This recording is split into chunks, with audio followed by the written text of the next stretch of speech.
અંકલેશ્વર નજીક હાઈવે ઉપર ફરી એકવાર અકસ્માતનો બનાવ સામે આવ્યો છે। અંકલેશ્વર નજીક હાઈવે ઉપર સુરતથી વડોદરા તરફ જઈ રહેલ કારના ચાલકને પીઆઈ ઇન્ડસ્ટ્રીઝ નજીક અકસ્માત નડ્યો હતો। આગળ ચાલતા વાહન સાથે કાર ભટકાયા બાદ પાછળથી આવતું ટેન્કર કારમાં ઘૂસી ગયું હતું, જેના કારણે બે વાહનો વચ્ચે કાર સેન્ડવિચ બની ગઈ હતી। આ અકસ્માતમાં કાર ચાલકને ગંભીર ઇજા પહોંચતા તેનું ઘટના સ્થળે જ કમકમાટીભર્યું મોત નીપજ્યું હતું।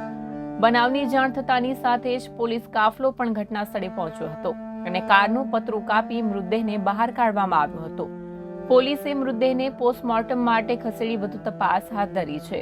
આ તરફ અકસ્માતના પગલે નેશનલ હાઈવે ઉપર થોડા સમય માટે ટ્રાફિક જામની પરિસ્થિતિનું પણ નિર્માણ થયું હતું। કાર ચાલક સુરતનો રહેવાસી હોવાનું જાણવા મળી રહ્યું છે।